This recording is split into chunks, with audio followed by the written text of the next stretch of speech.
All right, what is going on, everybody? We are back to talk about some NBA playoff games. We got some eliminations, we got some really good games, two really good games to talk about.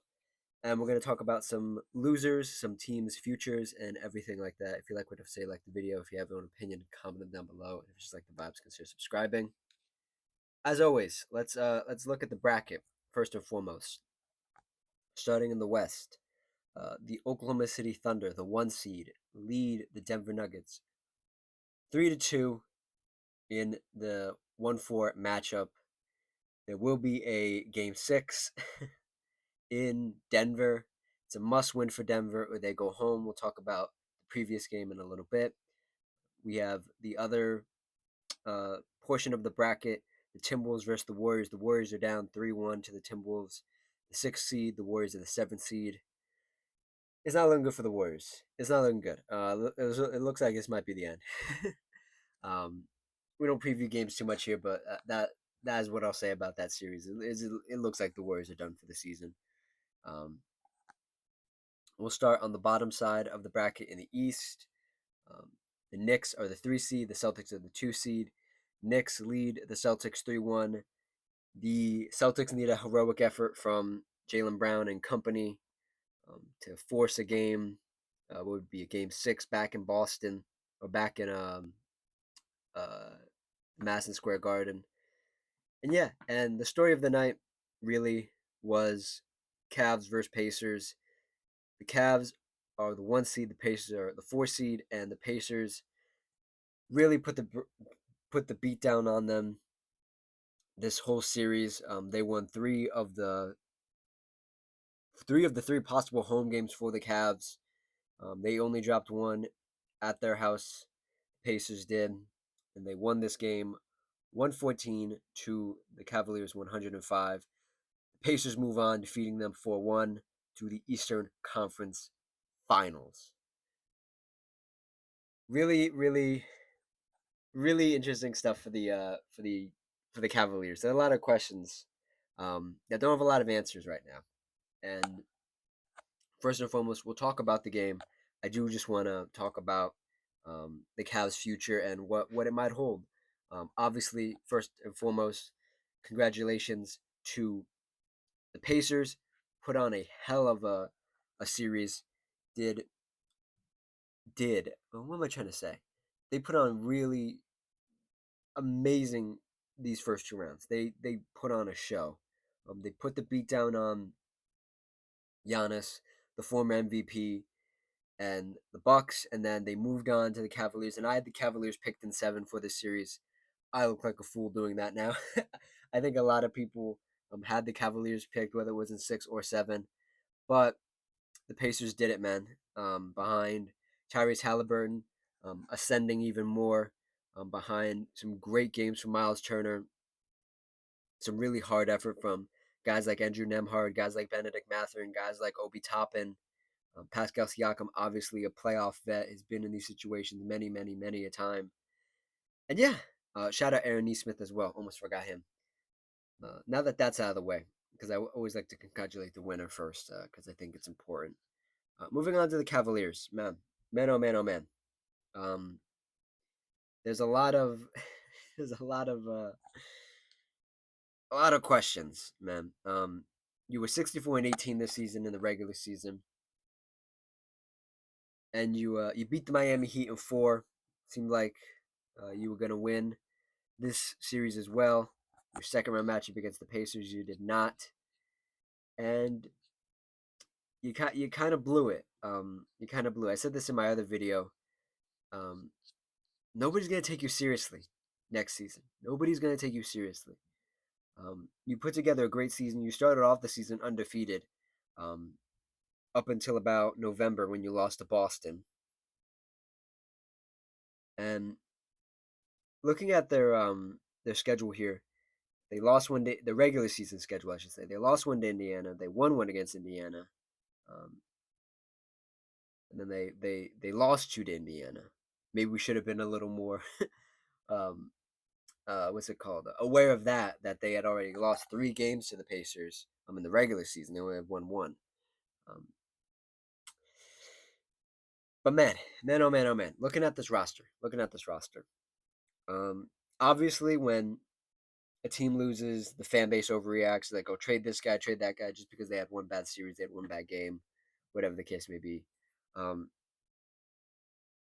I think one of the sadder stories out of this is Ty Jerome, who was in Six Man of the Year conversations.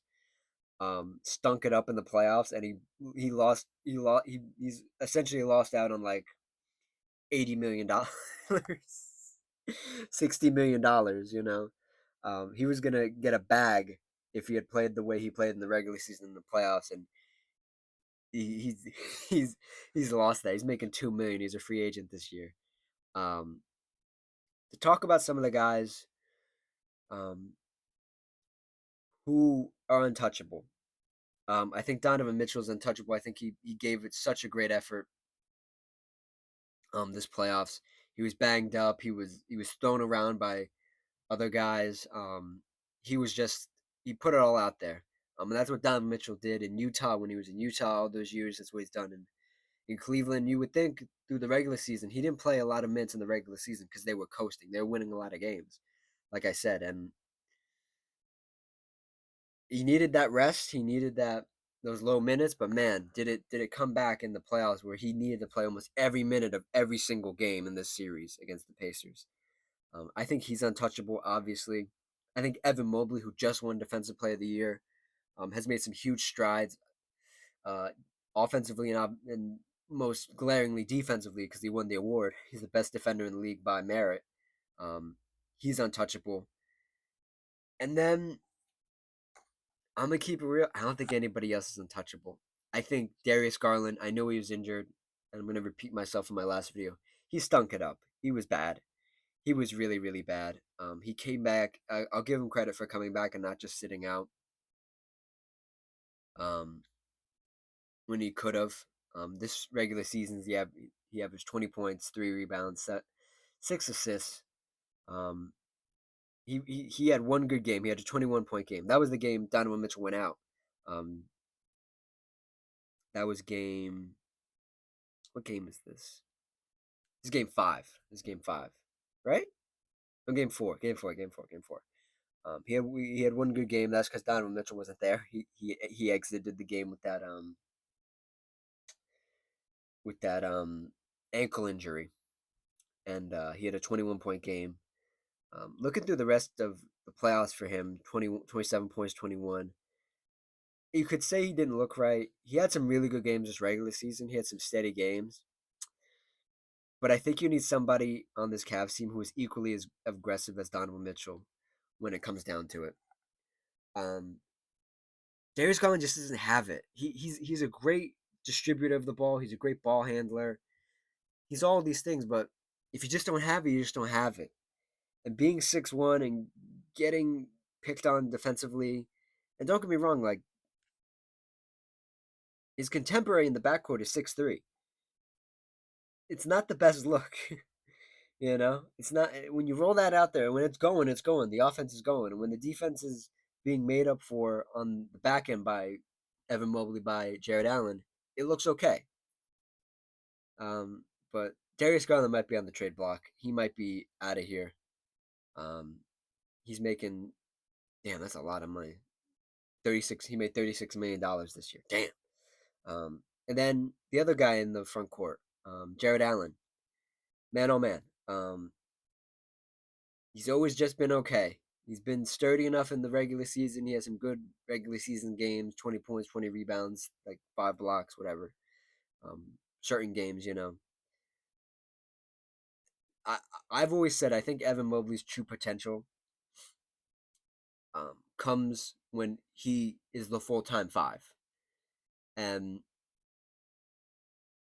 I think it's going to be a challenge at 6'11" for him to be the full time five. I mean, Jared Allen 6'9". You just get a hype boost instantly if Evan Mobley's the full time five. But man, I think you need more shooting. You need a shooting big. You need a oh man, I don't even know who's on the market who would be tradable for. You need like I can't even think of anybody right now, but you need a shooting big. You need to space this floor a little bit more. Um, a lot of these guys stunk it up from three. Um, one of the worst offenders of being very stinky was Max Struess. Max Struess was brought on this team to be a shooter, to be a guy who could space the floor for this Cavs team, and he did in the regular season a little bit. I think he was dinged up at times, um, but man, did he have a bad postseason? Um, I want to read this quote for you guys from Max Struess, reported by one of the sideline reporters before the game. This was before the game, their last game. Max Struess texted in the team group chat, "If you don't believe, don't show up to work." End quote. And then he went 0 for 9. Did not have a good game. With that being said, we'll move on to the game here in a minute. But this this Cavs team and Kenny Atkinson is such a good coach, man. He's such a good coach for this team. I wouldn't be mad if they didn't do anything, if they just kept the roster, said, "Oh, we just had a bad run. Everything that could have gone wrong in the postseason did go wrong. Let's just run it back." I wouldn't be mad if they ran it back. I would not be surprised, however, if they try to shake up this roster. They do have a couple key free agents. Um, if I look up the Cavs payroll here, I can tell you how many. Payroll, yeah, here we go. Yeah, this team, regardless of whether they make trades or whatever, there's a lot of free agents. Um, not many key guys. Ty Jerome, Sam Merrill, um, yeah, Javante Green. Nobody real crazy. Um, yeah, you're gonna have a lot of money on the books. You're gonna have guys on long term deals next year and the year after that. Isaac Okoro, Evan Mobley, Max Struess, DeAndre Hunter still on that contract. Yeah, so you could just say, hey, we'll run it back next year, and then the following year we have more expirings, we have more deals we can trade to other teams and get better, or you can make the move this offseason. It's up to them. I don't know what they should do. It's a very weird situation to be in. But let's talk about the game. This game was really good. You could tell the Cleveland Cavaliers did not want to go home. They didn't want to get embarrassed on their home floor yet again, but they just couldn't help themselves. At times, the offense looked so flat. Um, it looked so freaking bad. It looked bad. It just looked. I think one of the announcers said it's literally just drive and kick, and there's nobody to kick to because nobody's making the threes. So everybody's just trying to get to the bucket, and they just can't get to the bucket. The only guy that could get to the bucket was Donovan Mitchell, and then he re-aggravated that ankle injury that he was probably shot up with God knows what. Um, and he went back in the locker room. This was, I think, towards the end of the third, and then they went on a little run. Todd Jerome helped him out a little bit, got him back in the game, got it tied, and then Donovan Mitchell came back in the game at some point in the fourth, and I'm not saying the Cavs look better without Donovan Mitchell on the floor. They obviously are supremely better with Donovan Mitchell on the floor, but they just couldn't. They couldn't help themselves. The offense was stagnant. There's very little um, rotational things that you could have done. You're gonna run your best five out there. You got to run your best five out there, especially when you're playing this Pacers team that's just kicking your ass over and over and over again. You're like, I can't throw this guy out here. He sucks, you know, if I'm the Cavs. And for the Cavs, Donovan Mitchell, 35, Evan Mobley, 24, 2 blocks, 11 rebounds. Um, Darius Garland, 11. Again, I can't trust the guy. Jared Allen, 9 points, 4 rebounds. Why are you even out there? Max Juice, we talked about him. 0 for 9, did not make a shot, did not have a point, had 4 personal fouls, 2 assists, 7 rebounds. And you got DeAndre Hunter off the bench for 12, and then Ty Jerome 8 off the bench. They tried. I mean, none of these percentages look great for the Cavs at all. Um, Evan Mobley's the only one with 10 or more shot attempts and made more than half their shots on this team. Um, Donovan Mitchell couldn't make a three in the first half. Um, Yeah, again, everything that could have gone wrong did go wrong. um, for the Pacers, Pascal Siakam, 21 points. Aaron Nesmith, 13. Miles Turner, 10. Aaron Nesmith, I should say, 13 rebounds. Very key 13 rebounds. Because he's the only double-digit rebounder on this team right now. Andrew Nemhard, 18. And Tyrese Halliburton, 31 points, 1 block, 1 steal, 8 assists, 6 rebounds. This was an all-around effort from the Pacers. You didn't get a lot of help off the bench. You got some guys in here that played double-digit minutes. Did not get into double-digit points, however. Thomas Bryant was really big for them in some key moments. 9 points off the bench, leading scorer off the bench. And this Pacers team, man, um, I had said it in a video. I had like forgotten that the Pacers had went to the conference finals because they had gotten swept by the Celtics, and it was like a no-show series essentially. And I was so like confused, like this, why is this Pacers team so good? Or like it wasn't even that. It was just like, well, they haven't done anything. And when in fact they had done something, they had made it to the conference finals and that experience. And from what I've heard, Tyrese Halliburton wanted to show that it wasn't just a fluke. That one year they made it, and they've made it back. I think one of the key things that isn't talked about enough was that Rick Carlisle, the coach of this Pacers team, coached these guys up, and he outcoached Kenny Atkinson. I think Rick Carlisle is sort of a wishy-washy coach. Either he's good at where he is, or he's not good. The end of his Mavs tenure wasn't great. That was, I think that was like he coached Luka for like 1 or 2 years, so that was like late 2000 teens. So it was questionable if he could still coach like at a high level, and he's brought this Pacers team to the conference finals twice. And I'm not saying nothing. I think the Knicks have a really good chance to.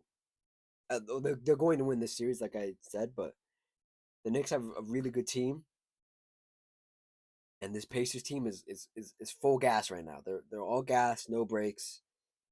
Um, I'd give the Pacers a chance to go to the finals, man. That sounds so crazy to say. If you told somebody that in December, they'd look at you like you were crazy. Congratulations to the Pacers. And we'll see what the Cavaliers come back with next year. So let's move on to the other game. This was a very critical game 5.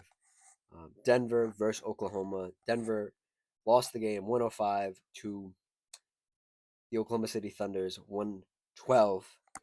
Damn, I've been struggling to say Oklahoma City Thunder. It's a mouthful. Um, this was the Nikola Jokic game. This was the game after he had 2 really questionable ones before. We'll talk about him in a minute. But for this Oklahoma team, at times it looked really questionable. You were like, "Oh, are they going to lose this game at home? Is this really going to happen?" And then they Jalen Williams made a couple big shots. Um, Chet Holmgren had a couple shots that were attempted, didn't go in, but it was good to see them. Good to see him take them. And obviously, you have the guy that's been in MVP conversations all year, Shai Gilgeous-Alexander, 31 points, um, 2 blocks, 2 steals, 7 assists, 5 turnovers though, 6 rebounds, 1 of 3 from three, and 12 of 23 overall from field goal. Has been having a rough time getting started, getting in the flow. But I will say this game was the first game I really felt like Shea had some good momentum. He had some great moments where it's like, oh, that's a playoff moment for Shea. Coming down the stretch, especially, hit some signature mid-range shots, and overall carried the team at the end of the game. Really brought it. Going at the other MVP candidate, Nikola Jokic. Really good stuff for the rest of the team, man. 14 points for Chet Holmgren, 8 rebounds. He played really big this game. That's what I like to see from Chet. J Dub, Jay Williams, 18 points, 9 rebounds, 4 assists. Didn't play the best. 5 of 14 overall from field goal, 2 of 5 from three, but one of those threes was huge in the close corner. Isaiah Hartenstein, was having a lot of trouble last night defending Nikola Jokic, um, the other team's center. 15 points, right? This is 15 points. 15 points. Um, one block, one steal, two assists, seven boards. Shea Gillis Alexander, we talked about him. Losing Dort, 12 points. Um, was it felt like he was a big nothing, but he had some moments where you need a guy like him out there. You need a guy like him out there. And I would prefer to have Alex Caruso out there instead of losing Dort, but this game it was pretty I should just say acceptable. It was acceptable for losing Dort to be out there. Speaking of Alex Caruso, 13 points, um, no blocks, no steals. A lot of gritty performances though. A lot of gritty moments, I should say. Um, 3 of 6 from three, 4 of 10 overall from field goal. Um, this team, man, these are the games that I like to see if a young team can be tested, and they were tested pretty well. And they fought through it. They've been fighting through this stuff all season. Um, Obviously, they had a pretty, I wouldn't say simple matchup against the Grizzlies in the first round, but the Grizzlies gave them some fight. But this Denver team is a championship team. They know what they're doing. There were times, especially like maybe a minute 30 left, where Oklahoma was giving up some stuff and Denver was trying to capitalize, and the shots just weren't falling. But they were um they were trying, and Oklahoma just kept one upping them, kept pushing them, pushing them, pushing them, pushing them, pushing them, and finally broke through um, to really shut them out, close the door on them, and it was really good to see from this young team. To move on to the Denver Nuggets, man, Denver Nuggets. I can't say they had a bad game. I can't. They had a really good game. Um, Nikola Jokic, 44 points, 5 assists. That's how they get Jokic, man. That's how they get him. Keep his assists below 6, you're usually gonna win that game. Um, Also for Nikola Jokic, 15 rebounds, um, 2 steals for Nikola Jokic as well. Who says he isn't a defender? Jamal Murray, the co-star on the Nuggets, 28 points, 3 assists, 4 rebounds. I would have liked a little more, but at some points he just didn't have it. He just didn't have it. It wasn't a game where it was like, oh, you got to double Jamal Murray. He's like, just throw one guy at him. He'll make it or miss it. Um, Aaron Gordon, 13. He had another moment late in this game where it was the far corner.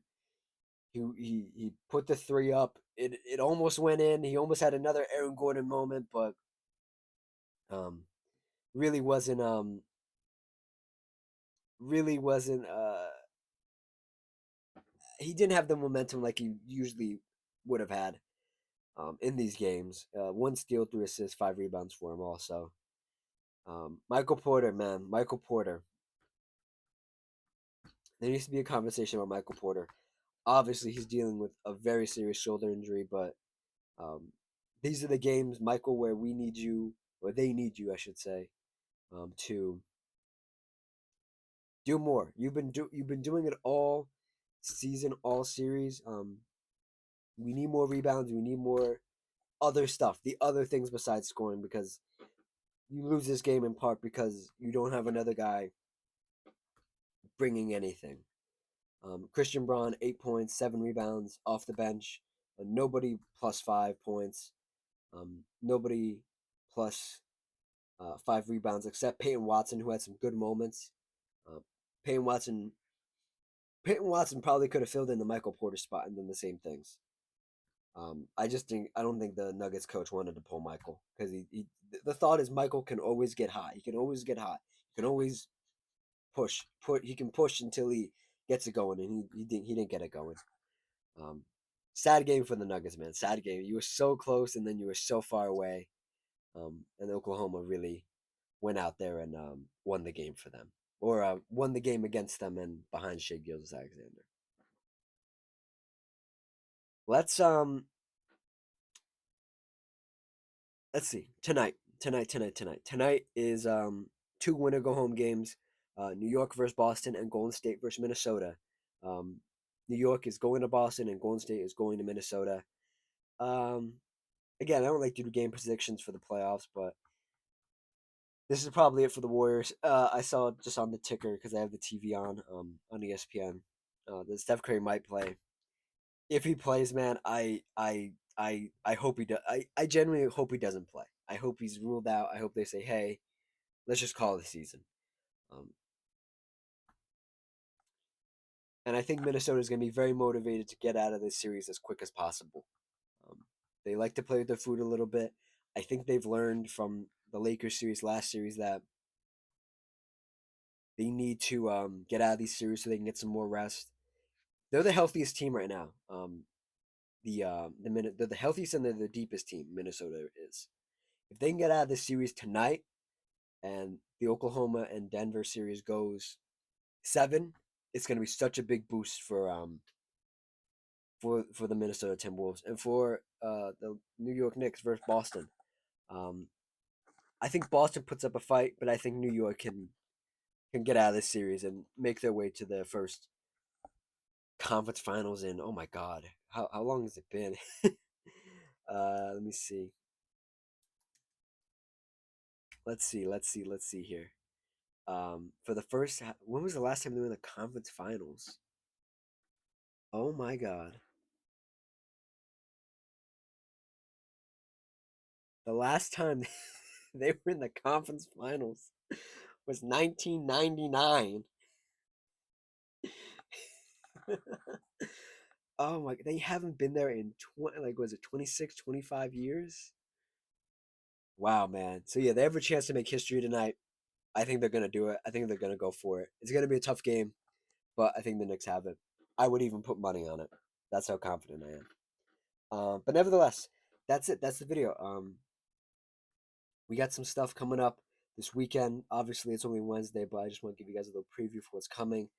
There's gonna be a video about the Celtics and what is happening. It was confirmed yesterday, later in the evening, about 5 o'clock, um, that Jason Tatum did suffer a ruptured Achilles. There was no news about it because he ruptured it and he immediately had surgery, and that's what they tweeted out. They said he had a successful surgery to repair a ruptured Achilles. So gives a little bit of um what was it called background to why there wasn't any news about him earlier in the day. You will get a video about that in the Celtics future because the Celtics future is very interesting. And we will get some WNBA stuff this Friday. You might get a double upload on Friday depending on how some of these series shake out. Um, we'll preview some WNBA games for that weekend or that night because that is technically opening night Friday, and then Saturday is opening day. Bigger games that bigger games then on Saturday, and then yeah, that'll be it. So thank you guys for watching. Thank you guys for listening. Keep your eyes out for those videos, and I will see you all next time. Cheers.